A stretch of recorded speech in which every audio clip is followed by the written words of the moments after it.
Hello everyone, আবার একটা new mini blog নিয়ে চলে এসেছি। আজকে আমার বাপের বাড়িতে ভিট পুজো হচ্ছে। কারণটা কেন বলো তো, প্রত্যেক বছর জলে ডুবে যাচ্ছে। আর ওই যে দেখতে পাচ্ছ আমার বাবার বাড়ি, ওটাই ছিল আগে, তো এখন দেখছো ভেঙে এইরকমই হয়ে গেছে, তো থাকার খুবই অসুবিধা হচ্ছে।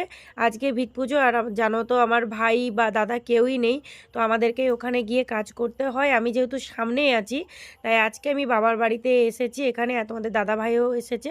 আর তোমাদের দাদা ভাই, আমরা এই সব কাজ জানি, মানে নিজের বাড়িতে কাজ করতাম।